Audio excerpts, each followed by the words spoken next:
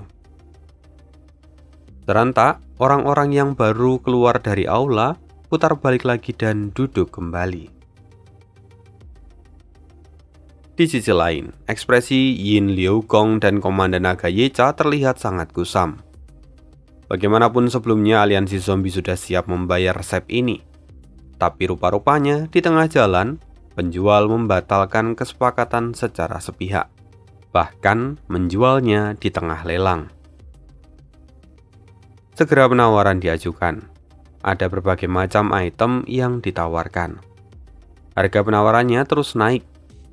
Sementara kedua petinggi aliansi zombie mau tidak mau harus ikut serta dalam lelang ini kalau tidak mau kehilangan resep rumah Gu kapal Dewa Iblis Merah.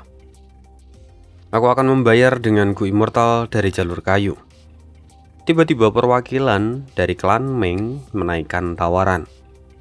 Tentu persaingan menjadi semakin intens. Klan Yuan juga menawarkan hal yang sama. Yin Liugong, dia kebakaran jenggot. Dia pun akhirnya ikut menaikkan tawaran. Tapi Baizu, dia ikut ambil bagian. Dia berkata, "Aku memiliki Gu kebijaksanaan, Gu mengungkap misteri. Gu ini dapat menyimpulkan semua jejak warisan apapun. Lalu, kutambah juga dengan 3 tong cairan Lingxi." Fang Yuan dari awal tidak tertarik untuk ikut menawar dalam pelelangan ini.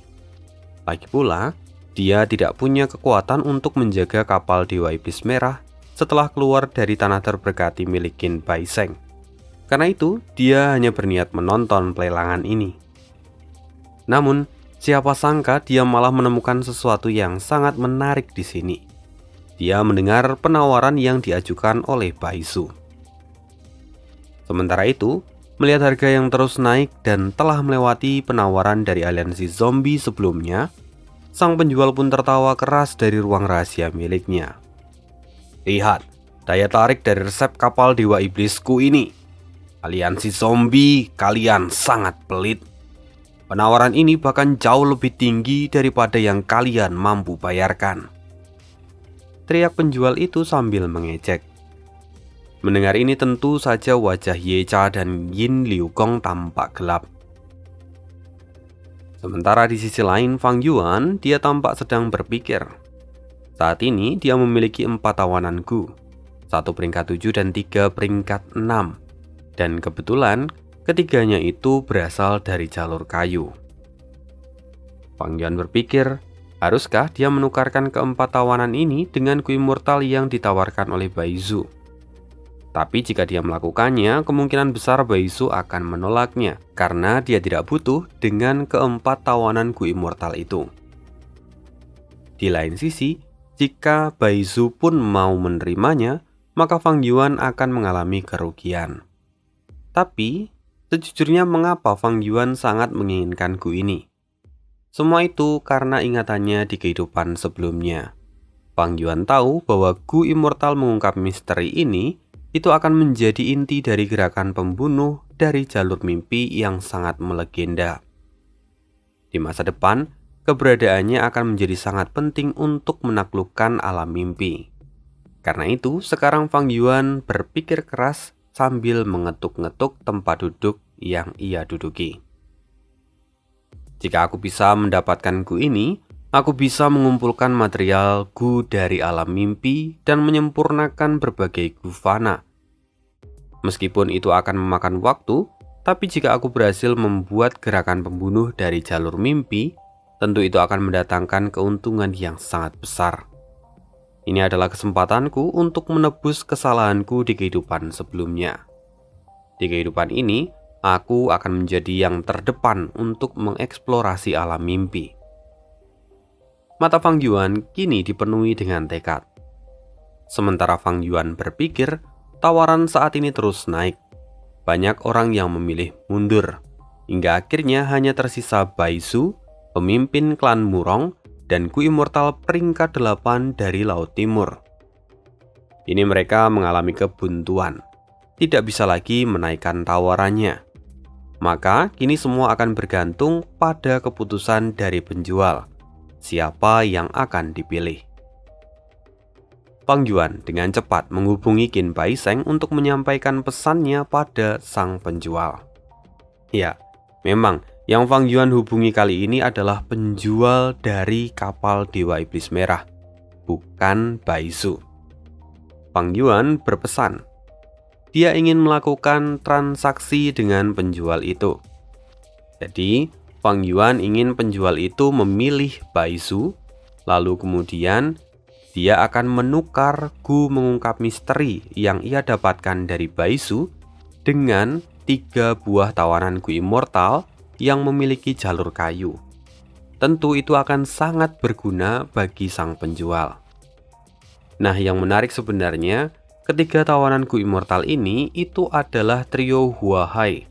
Mereka yang dulu sempat diceritakan menyerang Tanah Langya saat pertama kali Fang Yuan masuk ke Tanah Langya.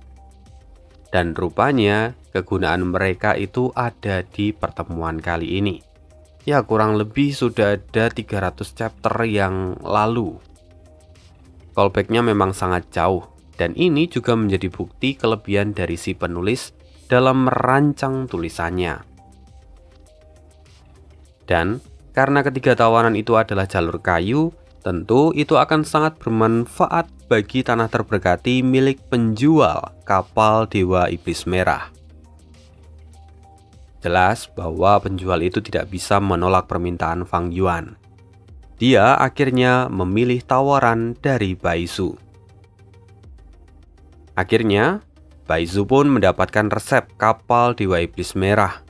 Sang penjual mendapatkan banyak material dari Baisu, ditambah juga dengan 3 tawanan Gu Immortal dari jalur kayu yang ia dapatkan dari Fang Yuan. Dan Fang Yuan sendiri, dia mendapatkan Gu Immortal mengungkap misteri. Ini adalah kemenangan dari ketiga belah pihak. Ketiganya kini tampak sangat senang dan gembira di tempat mereka masing-masing. Lalu lelang kembali dilanjutkan. Fang Yuan juga menjual tawanan sisa yang masih ia miliki. Dan setelah 4 jam akhirnya lelang pun berakhir. Ketika lelang itu berakhir, para Master Gu mulai pergi meninggalkan tanah terberkati milik Qin Bai Sheng. Sementara, Fang Yuan masih di dalam ruang rahasia miliknya, dan kali ini Tai Baiyun Sheng ada di sampingnya. Masih belum ada kabar dari perilisan? Tanya Fang Yuan. Belum. Entah apa yang terjadi, tapi perilisan tidak mungkin melewatkan acara sebesar ini. Pasti ada sesuatu dengan mereka. Kurasa kita memang harus pergi memeriksanya, kata Tai Baiyun Sheng. Ya, kita akan pergi, jawab Fang Yuan. Lalu, Fang Yuan meminta Tai Baiyun Sheng untuk membuka apertur miliknya. Dia ingin Tai Baiyun Sheng yang menggunakan Gu Perjalanan Abadi. Ini memang adalah rute teraman. Bahkan Fang Yuan pun tidak mau menggunakan Gu Lubang Bumi yang sebelumnya ia gunakan untuk datang, karena ketika mereka berdua keluar dari aula ini, mungkin itu akan memancing banyak mata ke arah mereka. Karena itu, Tai Baiyun Sheng pun langsung menggunakan Gu Perjalanan Abadi dan meninggalkan tempat itu. Sementara, di luar ada banyak orang yang kini sudah mulai bersekongkol untuk melakukan penyergapan. Loh, kok penyergapan? Bukannya ada aturan kalau tidak boleh menyerang? Kita harus ingat bahwa aturan itu hanya berlaku dan mengikat selama mereka masih ada di dalam tanah terberkati milik Qin Bai Sheng.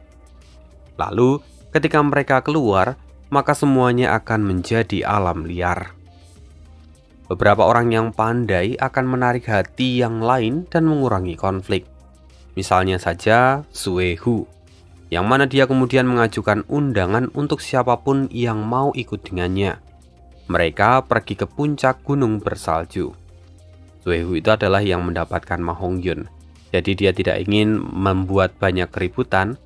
Karena itu, dia mengajukan tawaran pada semua orang untuk datang dan ngopi-ngopi santai di puncak gunung bersalju. Sementara untuk Feng Zhuge, dia kini pergi menemui orang-orang dari benua tengah yang sedang bersembunyi. Lokasinya tidak terlalu jauh. Setelah menemui mereka, Feng Zhuge menjelaskan gambaran umumnya, dan sekarang mereka berencana untuk melakukan penyergapan.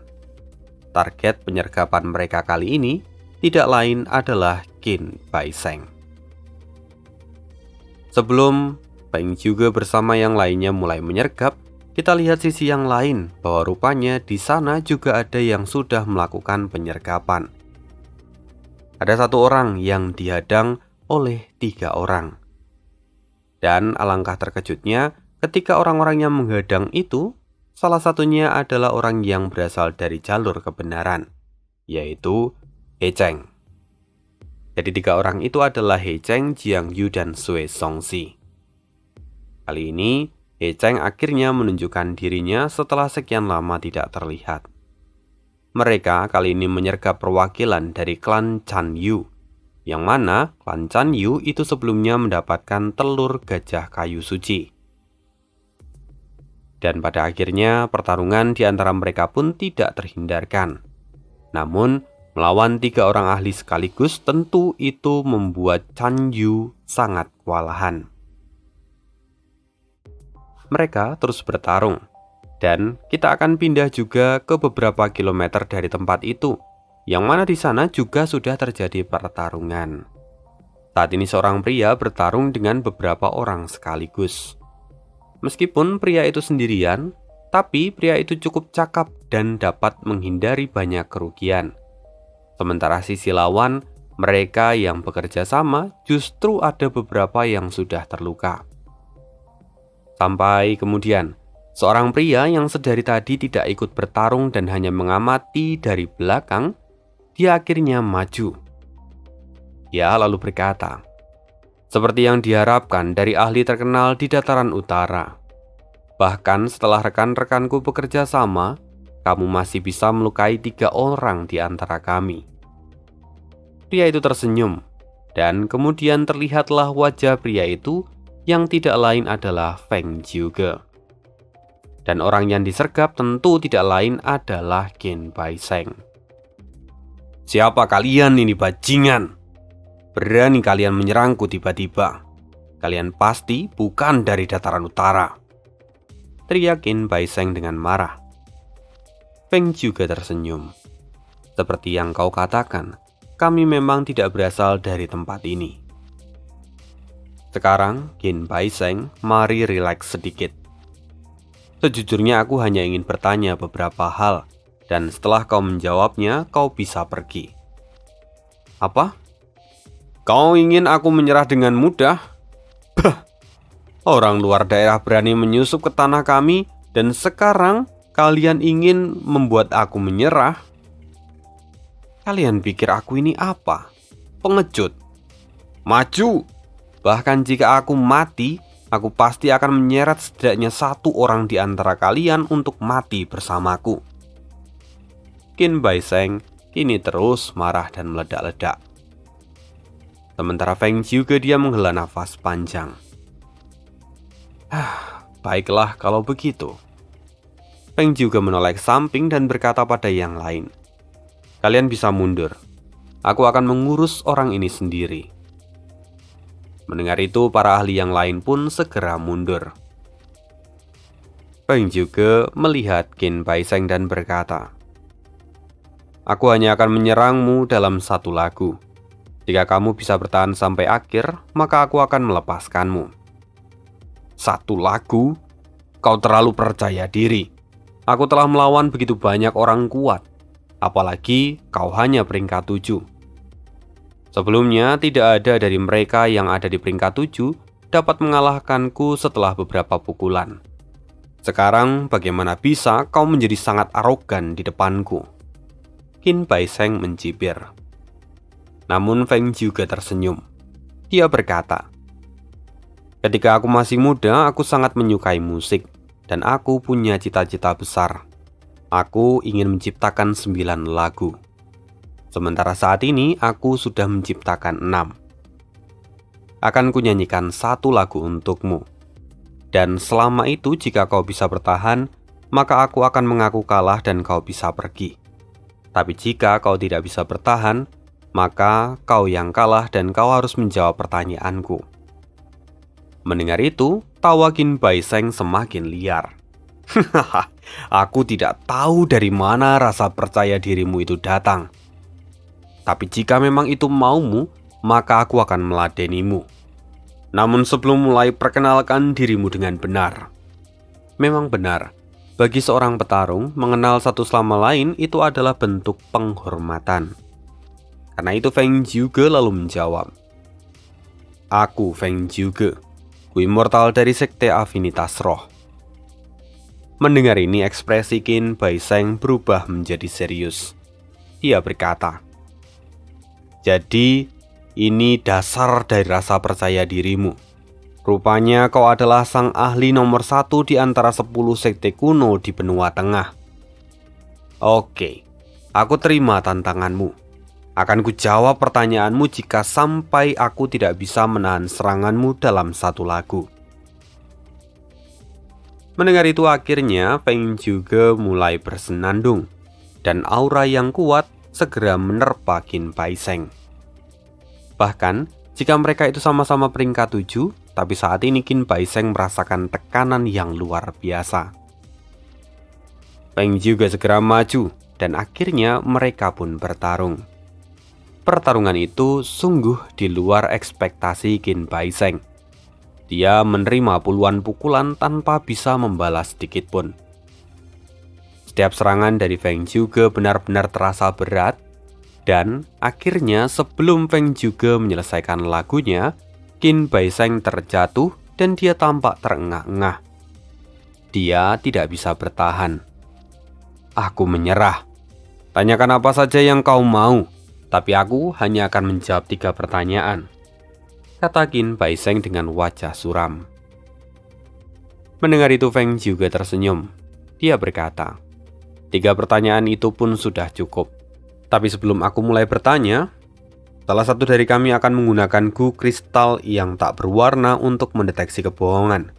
Siapapun yang ada di sekitarnya dan berbohong, maka bambu kristal itu akan berwarna hitam. Kalau begitu mari mulai. Pertama aku ingin tahu siapa yang menjual gu kegembiraan gunung dan sungai, serta gu jejak gelombang." Qin Bai Sheng menggertakkan gigi. Rupanya semua ini karena Sa Huang. Dia memang sosok yang tidak masuk logika. Dan rupa-rupanya hari ini dia malah membawa musuh untuk Qin Bai Sheng. Pada akhirnya mau tidak mau Qin Bai Sheng menjawab, "Penjual itu adalah Sa Huang, zombie abadi. Aku juga belum lama ini bertemu dengannya. Tapi saat aku menggunakan gu inspeksi keberuntungan peringkat 6, aku bisa melihat keberuntungannya jauh lebih besar daripada orang-orang biasa. Dia juga memiliki latar belakang yang misterius. Dialah orang yang menjual 13 tawanan gu immortal pada lelang tambahan. Bahkan salah satu di antara ke-13 tawanan itu, ada salah satunya yang berada di peringkat 7. Selain itu, dia juga dekat dengan perilisan. Hanya itu yang ku tahu." Segera Qin Bai Sheng terkena ribon, karena sebelumnya dia telah bersumpah untuk tidak membocorkan informasi ini. Karena kali ini dia melanggar, maka dia mendapatkan reaksi keras dari dalam tubuhnya. Untungnya Qin Bai Sheng memiliki gu immortal penyembuh yang dapat membackup dirinya. Sementara di sisi lain, sang bambu itu pun tidak berubah warna, yang menandakan bahwa ucapan dari Qin Bai Sheng itu benar adanya. Feng juga mengangguk lalu kemudian bertanya lagi. "Lalu untuk pertanyaan kedua, apa kau tahu tentang sebab keruntuhan dari gedung 88 yang? Ceritakan saja semua yang kau ketahui." Mendengar ini wajah Qin Bai Sheng menjadi sangat jelek. Dan pada akhirnya dia pun mulai bercerita. 1 jam lamanya, dia menyampaikan apa yang dia tahu serta menjawab pertanyaan terakhir dari Feng Zhuge. Dan setelah itu, Feng Zhuge pun mengizinkan Qin Baisheng untuk pergi. Sementara para Master Gu yang lain tampak kurang setuju dengan keputusan ini. Tuan Feng Jiu, apakah Anda yakin untuk melepaskan orang itu? Dia telah berhasil bertahan dari gerakan pembunuh milikmu. Selain itu dia juga membawa banyak Gu immortal dan juga material yang sangat berharga. Mendengar itu Feng Zhuge menjawab, "Aku tahu semua itu, tapi aku tidak bisa menangkapnya. Lagi pula dia memiliki metode meledakkan jiwa. Jika kita memaksa terlalu dalam, dia bisa meledakkan diri, dan dia pasti akan menyeret beberapa dari kalian untuk mati bersamanya." Apa? Jadi ada yang seperti itu? Orang-orang sedikit curiga. Namun Feng Zhuge berkata, "Lihatlah bambu kristal itu. Tidak ada yang berubah. Artinya aku juga tidak berbohong." Ini adalah metode investigasi yang sangat praktis. Jadi pada akhirnya mereka pun percaya pada ucapan Feng Zhuge. Segera mereka pun mengucapkan terima kasih karena secara tidak langsung Feng Zhuge telah menyelamatkan nyawa mereka. Feng Zhuge tidak ambil pusing dan dia mengangguk. Lalu salah seorang di antara mereka bertanya, "Sekarang apa yang harus kita lakukan?" Feng Zhuge menjawab, "Kita telah mendapatkan beberapa petunjuk. Karena itu kita akan membagi menjadi 2 kelompok. Kelompok pertama akan bersama dengan Oracle tua dan menyimpulkan kejadian ini berdasarkan petunjuk yang kita dapatkan. Sementara yang lain akan ikut aku, dan kita akan pergi ke aliansi zombie dataran utara. Kita pastikan apakah Sa Huang itu adalah anggota mereka atau bukan." Mendengar ini, semua masterku dari benua tengah itu pun mendengarkan Feng Zhuge. Lalu, segera mereka pergi sesuai dengan yang dikatakan oleh Feng Zhuge. Nah, sekian dulu akhir dari lelang hari ini, dan kita akan sambung lagi di part berikutnya. Part berikutnya, kita akan membahas tentang alam mimpi. Ya, walaupun hanya sepintas-sepintas. Sekian dulu, terima kasih untuk hari ini. See you again di next video dan bye.